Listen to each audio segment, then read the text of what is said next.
주님이 가르쳐 주신 기도 같이 보도록 하겠습니다. 마태복음 6장 9절에서 13절까지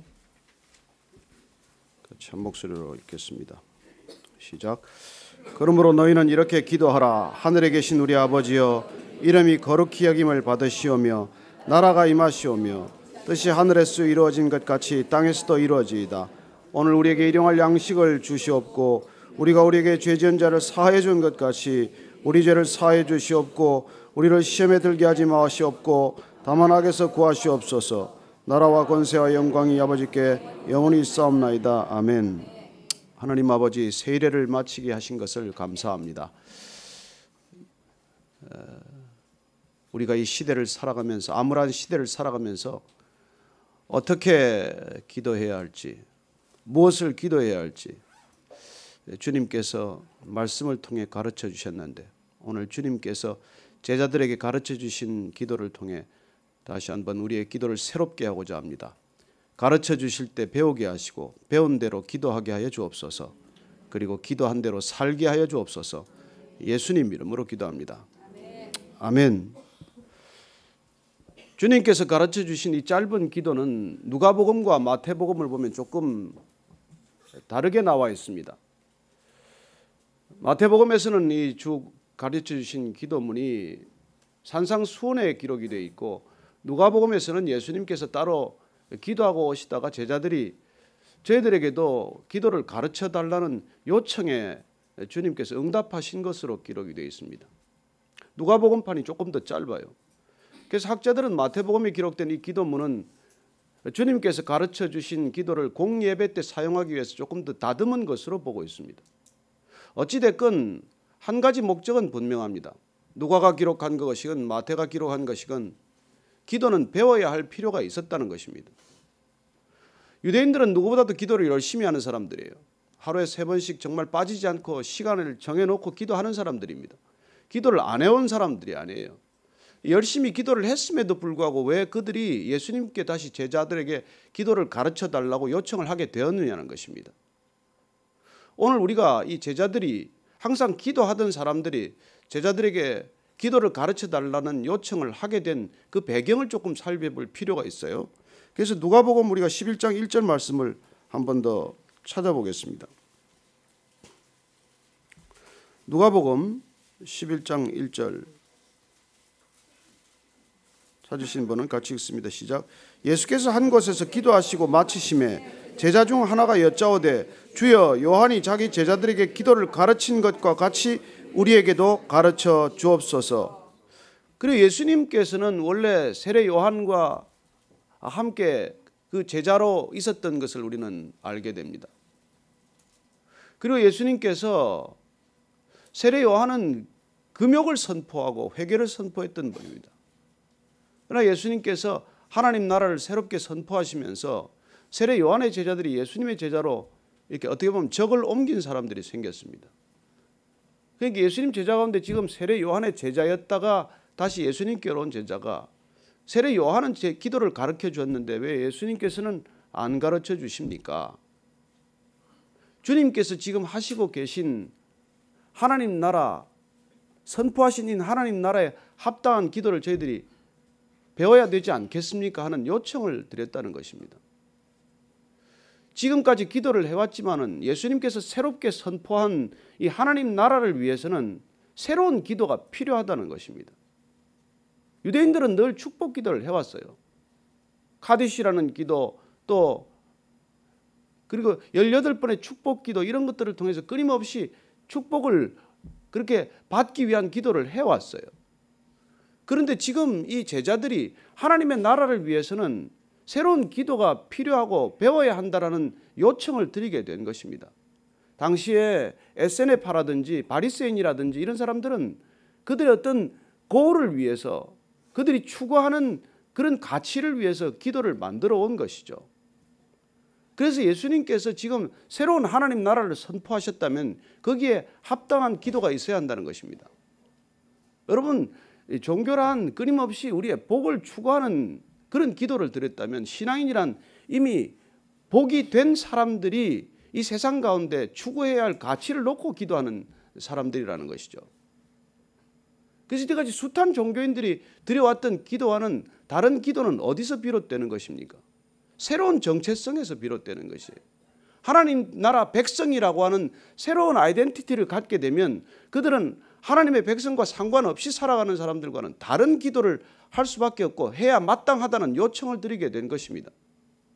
그렇습니다. 우리는 생각하는 존재예요. 그래서 철학자는 생각한다 고로 나는 존재한다고 말합니다. 그러나 신앙인은 달라요. 기도하기 때문에 우리는 신앙인이 되는 것이고 신앙인이기 때문에 우리는 기도하는 것입니다. 그러면 생각과 삶이 분리될 수 없듯이 신앙과 기도 또한 분리될 수 없는 것입니다. 우리가 무엇을 놓고 기도하는가가 우리 신앙을 결정하는 것이고 우리가 어떤 기도를 드리는가가 우리 신앙의 모든 본질을 규명하고 드러내기 때문입니다. 우리가 신앙인이라면 우리는 일반 종교인들과 다른 기도를 할 수밖에 없기 때문에 그렇게 복에 목마른 사람들이 하는 기도와는 달리 이미 우리가 하나님께서 우리 안에 오셔서 복된 사람이 된 그 기도는 전혀 다를 수밖에 없다는 것이죠. 하나님의 나라, 하나님의 백성이란 무엇입니까? 하나님의 백성이란 하나님으로 내가 이미 채워진 사람이에요. 우리가 구원받았다는 것은 내 인간의 중심 가운데 하나님이 좌정하심으로 우리 안에는 더 이상 목마름이나 허기짐이 없다는 것을 뜻합니다. 그렇다면 내가 목마르기 때문에 허기지기 때문에 또 다른 축복을 구한다면 내가 하나님을 믿는다는 것과 자기 모순에 빠지는 거예요. 우리는 목마른 사슴이 시냇물을 갈급하듯이 복을 찾아 헤매는 세상에 살고 있지만 우리가 하나님으로 채워졌기 때문에 더 이상 세상 사람들이 추구하는 것에 목마르지 않은 삶이 되었습니다.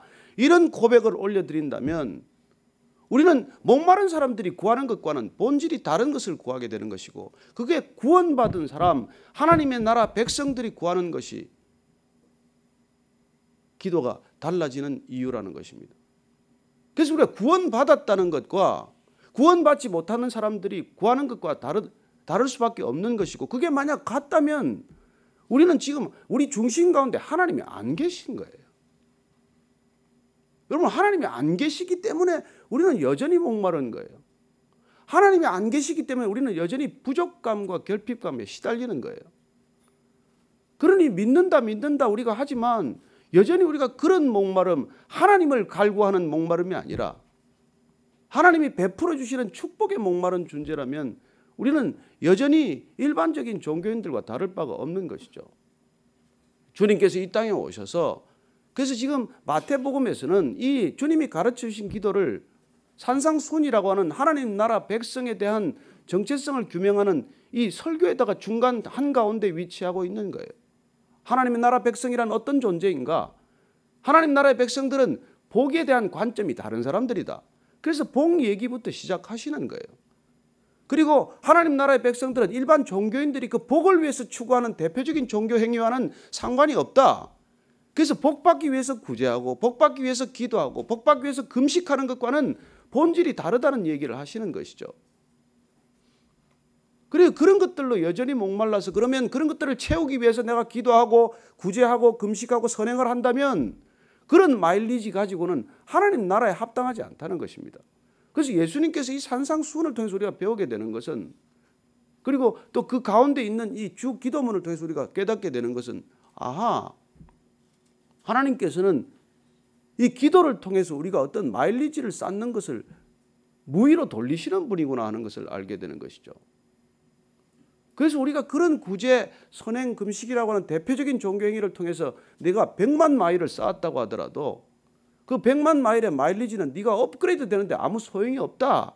이 말씀을 하셨기 때문에 부딪힌 거예요. 그 종교인들이 그토록 많은 종교적 행위를 해왔는데 그 마일리지가 네 인생에 업그레이드 하는 데는 아무 도움이 안 된다는 얘기를 듣고 얼마나 분개했겠습니까? 여러분들 어떤 특정 항공사의 마일리지를 밀리언 마일리가 됐는데 거기서 통보가 왔어요. 당신의 마일리지는 업그레이드에 소용이 없습니다. 아마 여러분들 당장 항의하겠죠. 당장 시위하고 난리가 나겠죠. 뭐예요 이거 지금까지 얼마나 비행기 몸을 버려가면서까지 비행기를 탔는데 시간이 안 맞는데도 이 비행기를 탔는데 그 마일리지가 소용이 없다니. 그게 예수님께서 종교인들과 부딪힌 이유예요. 그래서 그분께서 가르쳐 주신 기도는 기도를 뿌리채 갈아엎는 기도라는 것입니다. 그토록 내 존재를 갈망하고 내가 원하는 것들을 구하기 위해서 기도해 왔는데 그 기도가 아니라 하나님 나라 백성이 되었기 때문에 우리는 하나님 나라 백성에 합당한 기도를 드려야 하고, 그리고 우리의 신앙의 정체성은 그 기도에 고스란히 드러나 있게 된다는 것이죠. 그래서 오늘 이 첫 번째 9절 말씀 한번 읽어볼까요? 시작. 그러므로 너희는 이렇게 기도하라. 하늘에 계신 우리 아버지여, 이름이 거룩히 여김을 받으시오며. 그리고 이게 여기서 지금 하늘에 계신 우리 아버지여, 아버지로 시작하는 거예요. 아버지, 아람어로는 아빠예요. 아빠. 아빠로부터 기도가 시작이 되는 것입니다. 우리가 처음부터 이 세일의 기도회를 할 때 아버지로부터 시작이 된다고 말씀드렸습니다. 기억이 안 나시겠죠? 물론 한번 찾아서 또 들어보세요. 그 이름이 거룩히 여김을 받도록 기도하고 있는 것입니다. 그 이름에 합당한 삶을 살도록 해달라는 게 우리의 기도라는 거예요. 하나님의 이름을 망령되이 일컫지 말라는 십계명에 근거한 기도예요. 여러분, 하나님의 이름에 합당하게 살기를 갈망하는 것은 사실 서원이나 다를 바 없어요. 이건 청원이지만 또한 결단이라고 하는 것입니다. 나는 하나님의 이름을 망령되이 일컫지 않고 그 이름에 걸맞는 삶을 살겠습니다. 우리 베이직 교회가 처음 시작할 때 이 주차가 이렇게 안 되니 주차 좀 우리가 이게 해결합시다. 이 주차 문제 하나 해결을 못하면 우리 교회 할 필요도 없습니다. 그래서 우리가 지금 앞에 세워놓는 팻말 가운데 베이직 교회 성도들은 여기에 주차하지 않습니다. 그런 봉을 만들어서 그 앞에다 둔 거 아니에요. 베이직 교회 성도라는 이름에 걸맞는 행동 중에 하나가 이 주차 문제 하나 해결 못하면 우리는 교회 할 필요도 없고 이 교회 모일 필요도 없다는 얘기를 처음부터 강하게 드린 것이에요. 세상 사람들도 그런 질서는 하나 지킬 줄 아는데 우리가 하나님의 이름으로 모여서 그런 문제를 하나 우리가 주고받지 못한다면 무슨 이게 교회냐 이 말이에요. 저도 사실 뭐 이런 말 할 자격도 없습니다. 제가 곧 교통법규도 하나 제대로 못 지켜요. 아침 새벽에 올 땐 그냥 막 슬쩍슬쩍 위반하거든요. 그럼 제가 교통법규 하나 제대로 못 지키는 주제에 누구 보고 교통법규를 제대로 지키라고 말할 자격이 있습니까? 저는 그럴 자격이 없는 사람이에요. 그러니 하나님 나라에 걸맞게 살지 않으면 우리는 그런 말을 할 자격이 없는 것이죠. 여러분, 세상에서도 세상 법이 없어도 살만한 사람들이 있는데 세상 법도 우리가 하나 제대로 못 지키면서 하나님 나라 법을 얘기하면 하나님을 모르는 사람들이 뭐라고 그러겠어요? 너희들 세상 법이라도 하나 제대로 지켜라 라고 말하지 않겠습니까? 여러분, 신앙은 도덕 이상이에요. 신앙은 윤리 이상입니다. 세상의 도덕적 윤리적 기준을 뛰어넘는 게 우리가 신앙이라고 말합니다. 그러면 우리가 신앙인으로 살아가면서 그런 것들을 우리가 제대로 하나 우리가 이뤄내지 못하면 우리는 밤낮 모여서 뭐 하는 것이고 밤낮 기도하며 뭐 하는 것이냐는 것이죠. 그래서 이 기도의 첫 자리는 하나님 이름에 걸맞는 삶을 내가 살도록 해 주십시오. 이런 간청이고 이런 결단이에요. 나는 하나님의 이름에 걸맞는 삶을 살겠습니다. 세상 사람처럼 살지 않겠습니다. 그게 이 기도의 지금 첫 서두라고 하는 것입니다. 자, 그러면 10절 한번 읽을까요? 시작. 나라가 임하시오며 뜻이 하늘에서 이루어진 것 같이 땅에서도 이루어지다. 여러분, 하나님 아버지의 이름, 하나님의 이름에 걸맞게 사는 사람이 어떻게 내 나라를 구하겠습니까? 그러니까 아버지의 뜻을 따라 이름을 따라 그리고 나라를 구하는 삶은 이건 분리된 게 아니에요. 우리의 기도와 신앙이 불가분이듯이 하나님의 이름을 구하며 사는 사람, 이름에 합당하게 사는 사람은 그 삶 가운데 하나님의 나라가 임하게 되어 있어요. 마치 주님께서 귀신을 쫓아내고 귀신이 쫓겨나가면 거기에 하나님의 나라가 이미 임하였느니라 말씀하시는 것처럼 우리 가운데 하나님의 이름을 우리가 존귀히 여기도록 살아가는 삶 가운데는 이미 하나님의 나라가 임하고 있다는 것이죠. 단 두세 사람이라도 우리가 모여서 하나님의 이름에 걸맞게 살기를 기도하면 이미 그 가운데 하나님의 나라가 임하고 있는 것이죠. 우리가 무슨 어디 여기 갔다 저기 갔다가 아니라 하나님 나라가 여기 있다 저기 있다가 아니라 너희 가운데 임한 것이라고 말씀하신 것처럼 하나님의 나라를 우리가 어떻게 구하느냐는 것이죠.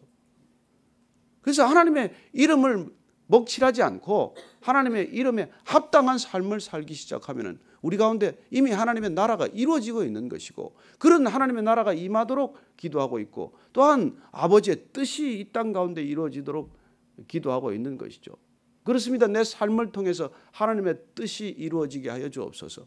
하나님의 뜻이 뭐예요? 하나님의 뜻은 하나님의 성품이에요. 하나님의 이름도 하나님의 성품입니다. 하나님의 성품은 사랑과 공의예요. 그래서 그분의 뜻을 따라 사는 사람은 서로 사랑할 수밖에 없는 것이고, 그리고 공동체적인 사랑의 모습이 공의예요. 공의, 정의예요. 여러분, 서로 사랑하는데 남을 속여 먹겠습니까? 서로 사랑하는데 남을 험담하겠습니까? 그러니까 공의와 사랑은 불가분이에요. 공동체적인 사랑을 우리는 공의라고 말하는 것이죠.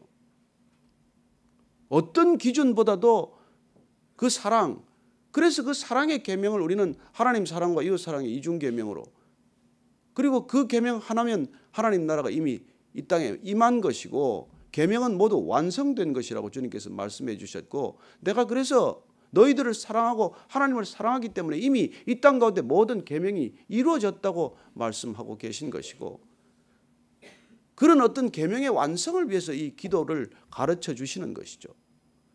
그리고 이 기도는, 이 짧은 기도는 그냥 하나님을 추구하는 삶을 살게 해달라는 기도예요.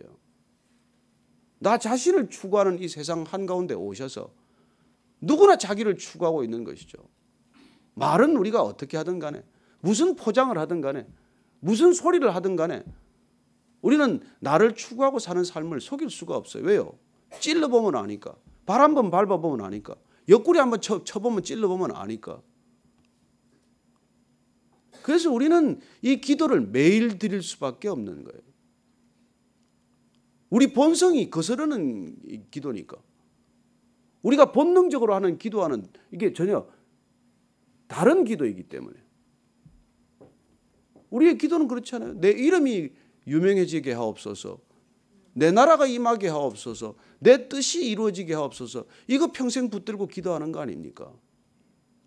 그러나 하나님께서는 마태가 유독 이 주 기도문을 이 산상수훈의 정확히 한가운데 위치해 정중앙에 이걸 위치시킨 까닭은 이게 하나님 나라의 핵심이고 하나님 나라의 정체성의 본질이기 때문에 이 기도를 드리는 것이야말로 크리스찬됨, 하나님 나라의 백성이 하나님 백성됨을 증가하는 것이기 때문에 이 기도를 배우라는 거예요. 여러분, 주문도 오래 배우면 능력이 되는데 이 기도문을 그렇게 많이 외우고도 우리 삶에 능력이 안 나타난다면 이 주님이 가르쳐 주신 기도를 주문반도 못하게 만든 것이죠. 이걸 밤낮 없이 외우고도 우리가 여전히 내 나라를 고집하고 있다면 도대체 이 기도는 우리에게 무슨 능력이 되겠습니까? 그러니 이 기도 하나만 우리가 제대로, 우리가 정말 기도 한 대로만 살기 시작하면 아무 문제 없습니다. 뭐 성경 공부 다 할 것 끝난 거예요. 성경 공부를 죽으라고 하고 이 기도 하나를 제대로 살아내지 못하면 그거 무슨 소용이 있겠습니까? 그런 기형적인 그리스도인들이 얼마나 많습니까? 아마 저 자신을 포함해서 우리가 유치원에서 배운 것도 제대로 못 살아내면서 대학원까지 졸업하는 게 문제가 있듯이 줄서기 하나를 제대로 합니까? 거짓말 하나를 제대로 고칩니까? 마찬가지로 주님이 가르쳐 주신 이 기도, 이 짧은 기도, 2000년간 반복되어 온 이 기도가 그리스도인들을 바꾸지 못하고 교회가 교회됨을 제대로 드러내지 못했다면 주님은 여전히 우리와 상관이 없는 분이 되고 만 것이죠. 그래서 오늘 지금 주님께서는 그럼 우리가 구할 건 뭐예요? 우리가, 자 11절 말씀입니다. 시작. 오늘 우리에게 일용할 양식을 주셨고. 자, 이게 일용할 양식이라는 게 꼭 빵만 말합니까? 어떻게 생각하십니까? 주님께서 이 빵을 매일 빵을 이틀분 사흘분 욕심내지 말고 매일 빵을 그냥 하루치만 구해라, 이런 뜻으로 여러분들은 해석이 되십니까? 그런 뜻이 있어요. 여기 쓴 단어가 그런 뜻이 있습니다. 그러나 예수님께서 어떻게 말씀하시죠? 썩어질 양식을 위해 일하지 말라, 살지 말라, 그렇게 말씀하신 우리 주님 아니십니까? 그렇다면 썩을 양식을 위해서 날마다 구하는 것과는 뭔가 뜻이 좀 배치되지 않습니까? 주님께서는 여러분들이 보면 요한복음 4장에 보면 사마리아 우물가 여인과 대화를 나누다가 제자들이 먹을 게 없어서 가서 마을에 가서 먹을 걸 가지고 왔어요. 그래서 주님, 이거 좀 드시죠. 그때 주님께서 뜻밖의 뭐라고 그러십니까? 나는 너희들이 알지 못하는 양식이 있느니라. 한번 찾아보시겠어요? 요한복음 4장 말씀 한번 보십시오. 4장 2절 말씀. 그 사이에 제자들이 청하여 이르되 랍비여 잡수소서 했더니 뭐라 그럽니까? 32절 시작. 이르시되 내게는 너희가 알지 못하는 먹을 양식이 있느니라. 제자들이 서로 말하되 누가 잡수실 것을 갖다 드렸는가 하니 예수께서 이르시되 나의 양식은 나를 보내신 이의 뜻을 행하며 그의 일을 온전히 이루는 이것이니라. 주님의 양식은 뭐라고요? 하나님의 뜻을 온전히 이루는 게 양식이에요. 생명의 말씀을 먹는 게 그 양식이에요.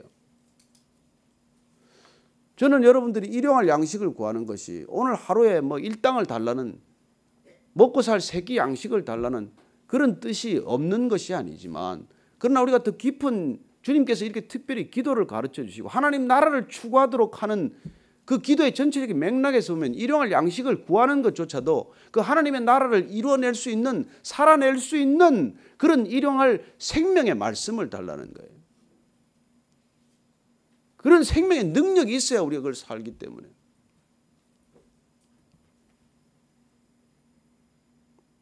(12절) 읽습니다. 시작. 우리가 우리에게 죄 지은 자를 사하여 준 것 같이 우리 죄를 사하여 주시옵고. 자, 이건 잘못하면 조건절로 읽으면 안 됩니다. 우리에게 죄 지은 자를 사하여 줄 테니까 우리 죄도 사하여 주십시오.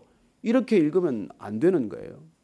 이건 셈족 언어를 연구한 학자들에 따르면은 이건 아람어에서 나오는 이 기본적인 시제 중에 하나인데 그게 동시적 완료형이에요. 동시성의 완료형입니다. 같이 동시에 일어나는 거예요. 이 말은 정확히 해석을 하면 우리를 용서해 주십시오. 그러면 우리도 용서하겠습니다. 같이 일어나는 거예요. 예수님께서 이 죄에 대한 용서 문제를 동시적으로 말씀하신 게 많습니다. 우리가 특별히 14장인가요? 1만 달란트 용서받은 사람, 그 사람이 100데나리온 받은 사람한테 빚을 청구하자 다시 도로 데려가서 이게 야단받는 게 나오지 않습니까? 내가 10,000달란트를 용서받았다면 동시에 100데나리온을 내가 요구하고자 하는 그거에서 벗어나야 된단 말이에요. 그게 용서의 진정한 의미예요. 나는 1만 달란트를 용서받았는데 내가 저 사람을 용서 못하고 있으면 이건 용서받은 게 아니란 말이에요. 이건 동시에 일어나는 일이에요. 정말 내가 용서받았다면, 정말 내가 내 죄를 알고 내 부채를 알고 내 부채가 탕감된 것, 내 빚이 없어져 버린 것, 내 죄가 사함을 받은 것을 우리가 그걸 분명히 알게 되면 우리한테 괘씸한 사람, 내가 용서 못할 사람, 그런 사람들이 없어지게 되어 있다는 것입니다. 어떻게 1만 달란트를 용서받았는데 100데나리온을 따지고 있을 수 있냐? 그 말씀이죠. 그래서 우리가 이게 우리의 죄를 사해 준 것 같이 저들의 죄를 사한 것 같이 사해 달라. 이 말씀은 주님 우리를 용서해 주십시오. 우리도 용서하겠습니다. 이게 함께 일어난다는 것을 우리가 기억해야 하는 것입니다. 그래서 저와 여러분들이 정말 우리가 괘씸한 생각이 들고 정말 한 대 때려주고 싶은 생각이 들고 그냥 야단치고 싶은 생각이 들지만은 하나님께서 우리를 어떻게 용서했는지를 우리가 알기 때문에, 우리 같은 사람을 어떻게 여기까지 용납하고 오셨는지를 알기 때문에, 용서받았기 때문에 그렇단 말이에요. 여기 누가복음에서는 사실은 죄라는 단어, 헬라어로는 하마르티아를 쓰는데 누가는 두 개를 다 써요.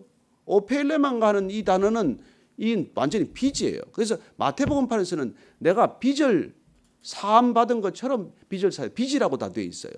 근데 이스라엘 백성들의 생각 가운데는 죄란 하나님께 진 빚이라고 생각을 했어요. 하나님께 빚진 게 이게 죄예요, 죄. 그래서 이 단어를 썼지만은 누가는 그걸 두 개 다 쓰고 있어요. 어쨌건 우리가 중요한 것은 여러분, 우리가 용서받은 것을 분명히 우리가 깨달으면 우리는 누군가를 용서하지 않을 수 없다는 거예요. 왜요? 괘씸한 생각은 남아있죠. 그러나 우리가 괘씸한 대로 살아가는 것이 아니라 은혜로 다시 돌아가는 이유는 우리가 용서받은 게 어떤 용서인지를 우리가 알기 때문에, 그걸 아는 게 은혜 아닙니까? 여러분들이 은혜 받았다는 건 내가 얼마나 죄인이었던가를 깨닫는 거예요. 그래서 여러분들이 죄인이었다는 생각이 없으면 은혜가 없는 거예요. 얼마나 많은 죄를 지었는지를 알면 우리는 누구를 용서하는 게 어렵지 않아요. 내가 죄 지은 게 별로 없는데, 나는 의로운 사람인데, 그래서 주님께서는 내가 너를 부르러 온 게 아니다. 난 죄인을 부르러 왔지 예? 나는 빚쟁이 부르러 왔지 빚 없다는 사람 부르러 온 게 아니다. 그 말씀을 하시는 거예요. 저와 여러분이 정말 우리가 그런 빚을 탕감받은 것을 기억한다면, 그런 죄를 용서한 것을 정말 믿으신다면, 아니 그런 사함의 자유로움이 있다면 우리는 누군가에게 묶이지 않을 놀라운 능력을 갖는 것입니다. 용서란 뭐 꼭 그 사람 때문에 하는 것입니까? 용서 못한 만큼 내가 묶여서 하는 것 아닙니까? 용서 못한 만큼 나는 부자유스러운 거 아닙니까? 그래야 하나님께서 우리를 진리 안에 자유케 하셨듯이 그분이 우리를 자유케 하셨기 때문에 누군가로부터 자유하는 인생이 되는 길은 이 죄 용서에 다 달렸다는 것입니다. 그래서 주님께서는 너희들이 이 땅에서 묶으면 묶인다, 풀면 풀려, 이 얘기를 해주는 것이죠. 마태복음 그 뒤에 16장 한번 보십시다. 마태복음 16장 19절 말씀 읽습니다. 시작. 내가 천국 열쇠를 내게 주리니 내가 땅에서 무엇이든지 매면 하늘에서도 매일 것이요 내가 땅에서 무엇이든지 풀면 하늘에서도 풀리리라 하시고, 이게 지금 동시성의 완료형 그 말이에요. 아까 말씀드린 시제가 동시적인 완료형이에요. 네가 하늘에서 이게 땅에서 지금 묶으면 동시에 지금 하늘에서도 묶이는 거예요. 내가 지금 땅에서 풀면 하늘에서도 풀리는 거예요. 여러분들 왜 신앙 안에서 이렇게 자유스럽지 못합니까? 내가 묶었기 때문이에요. 여러분들이 자유함이 있다면 여러분이 풀었고 하늘에서도 풀려 있다는 사인이지만은 우리가 풀지 못하면 하늘에서도 풀리지 않습니다. 그 얘기를 지금 예수님께서 해주고 계신 것이죠. 그래서 이 기도는 우리가 반드시 그것이 같이 일어난다는 것을 명심하라는 것이고 그렇게 기도하라는 것이죠. 자, 13절 읽습니다. 시작. 우리를 시험에 들게 하지 마옵시옵고 다만 악에서 구하시옵소서. 나라와 권세와 영광이 아버지께 영원히 있사옵나이다. 아멘. 시험에 들게 하지 마라. 이 단어도 이것도 사실은 유혹이에요. 유혹으로 정확히 번역해야 됩니다. 왜냐하면 하나님은 시험할 수 있습니다. 시험하셔야 돼요. 그러나 하나님은 유혹하지 않습니다. 이 유혹에 빠지지 않게 해달라는 거예요. 왜요? 유혹하는 존재가 있으니까. 그래서 그 뒤에는 누가복음에는 없는 얘기인데 하나 붙여놓은 거예요. 이게 악에서 구하옵소서. 악한 자의 손에 빠지지 않게 해 주옵소서. 사탄의 손에 던져지지 않게 하시옵소서. 이 말이란 말이에요. 그래서 지금 주님께 우리가 간절히 구하는 것은 우리가 우리를 유혹하는 자의 손에 빠지지 않게 하죠. 유혹하는 자의 손에 빠지는 게 우리가 악에 빠지는 것이죠. 그래서 어떻게 보면 동의어 반복이에요. 유혹에 빠지지 않게 해달라. 악에 빠지지 않게 해달라. 사탄의 손에, 사탄의 통치에 들어가지 않게 해달라는 거예요. 자, 그러면 앞에 세 부분 하나님의 나라를 구하는 것은 무엇입니까? 궁극적으로 하나님의 다스림을 요청하는 거예요. 하나님 나라가 임하게 해달라. 하나님의 이름을 거룩히 여김을 받게 해달라. 하나님의 뜻이 이루어지게 해달라. 이건 하나님의 다스림, 하나님의 통치가 내 삶 가운데 이루어지게 해 주시옵소서. 뒤에 끝들은 뭐예요? 그런 다스림을 위해서 이 악한 통치로부터 벗어나게 해 주시옵소서. 그런 것이죠. 악한 통치에 빠지는 길들이 이게 일용할 양식도 없이 살아가는 삶이고, 그리고 날마다 어떻게 보면 용서 못하고 살아가는 삶이고, 그리고 날마다 유혹과 시험에 빠지는 삶이고, 이건 다 사탄의 지배에 속하는 삶이에요. 그럼 이게 다른 겁니까? 전반부와 후반부가. 여기 개인적인 욕망이 어디 있습니까? 다 우리 청원이 우리 청원. 그래서 기도의 본질은 나를 추구하는 게 아니란 말이에요. 그건 다 이방인들이 구하는 거라고 말합니다. 중언부언하는 기도, 끝없이 반복하는 기도. 아버지께서 그걸 모르겠냐? 네가 뭘 필요한지 그걸 모르시겠냐? 네가 아버지의 뜻을 따라 구하면 나머지는 다 아버지께서 해 주신다는 거예요. 그러니 그런 걸 믿고 우리가 기도의 자리에 앉을 때마다 내가 지금 하나님 다스림을 받고 있나? 여전히 내가 내 다스림을 위해서 내가 지금 구하고 있는 건 아닌가? 이걸 점검하는 자리가 되어야 되고, 이걸 위해서 날마다 기도하는 까닭은 우리가 이걸 벗어나면 우리는 그 순간에 사탄의 지배로 들어가 버리고, 우리는 유혹에 빠져버리고, 우리는 시험에 들게 되고, 우리는 악에 빠진 거란 말이에요. 크리스찬이란 무엇입니까? 왜 기도합니까? 왜 일반 종교인들의 기도와는 다릅니까? 그 사람들은 복에 목마른 사람이에요. 복에 다 정신이 나간 사람이에요. 구원받지 못한 사람들이 구하는 그걸 우리가 같이 구하고 있다면 우리가 구원받은 게 뭡니까? 뭐로부터 구원받은 거예요? 뭐로부터 구원받았는데 뭘 구하고 있는 것입니까? 주님께서 이 기도를 짧은 기도지만은 가르쳐 주신 까닭은 하나님 나라의 백성들 그리고 그리스도를 십자가를 지고 쫓겠다는 이 제자들이 어떻게 기도해야 되는지, 어떻게 해야 하나님의 나라가 이루어지는지, 어떻게 우리 삶 가운데 일상이 하나님의 다스림 안에 들어가는지 그걸 말씀해 주고 계신 것이죠. 저는 우리가 이 주기도문을 오늘 정말 우리가 진정한 우리의 갈망을 담아서 목마른 사슴이 시냇물을 찾아 헤매듯이 이런 갈망을 담고 이 기도를 할 때 우리 가운데는 하나님의 나라에서 겪을 수밖에 없는, 하나님 나라에서 많이 경험할 수밖에 없는 그런 인생의 놀라운 풍요함, 그런 자유로움, 그런 기쁨이 넘칠 줄로 믿습니다. 우리가 이 세일의 기도회를 마치면서 정말 이런 우리가 주기도문 가르쳐 주신 짧은 기도를, 이 기도를 우리가 매일 주문처럼 외우는 것도 문제고 주문처럼 외워도 능력이 나타나지 않는 건 더 큰 문제고, 그리고 이거는 까마득히 있고 늘 내 나라만을 위해서 내 뜻만을 위해서 구하는 인생이라면 우리는 교회라는 이름으로 모일 이유가 없습니다. 뭐하러 교회합니까? 교회는 무엇 때문에 교회에 우리가 나와서 예배를 드립니까? 기도도 하나님 나라를 구하는 것이고 예배도 하나님 앞에서 죽는 것을 경험하는 것인데 시퍼렇게 날마다 내가 살아나는 것을 경험한다면 우리는 모여서 뭘 하는 것입니까? 저는 정말 때가 되면 이 교회가 진짜 깡그리 흩어지는 것을 원합니다. 주님으로 충만하기 때문에 내 안에 가득 차 있기 때문에 더 이상 갈망이 없어지는 거예요. 그래야 진정한 중보기도자가 되는 것이죠. 내가 목말라 가지고 뭘 구합니까? 누구를 위해서 뭘 구하겠어요 우리가. 다행히 방언기도 하시는 분들은 그래도 무슨 것을 구하는지도 모르고 그렇게 구하다 보면 하나님 나라가 이루어지는 것을 경험하지만, 그러나 여러분이 방언을 기도를 하건 못하건 그게 중요한 게 아니에요. 정말 이런 진정한 기도가 우리 안에 있느냐는 것입니다. 그리고 이 기도 때문에 내가 변했냐는 거예요. 내 성품이 변하고 내 고집이 꺾이고 내 못된 성격이 고쳐졌냐는 것입니다.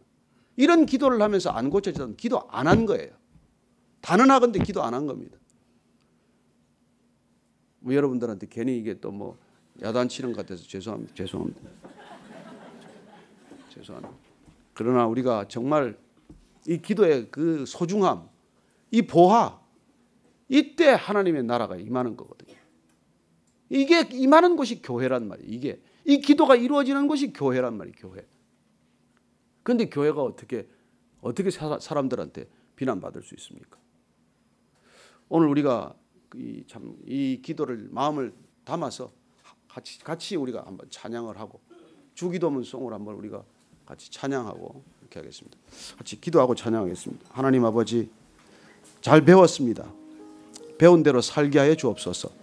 예수님 이름으로 기도합니다. 아멘.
악에서 구원하소서. 대개 그의 나라 주의 권세 주의 영광 영원히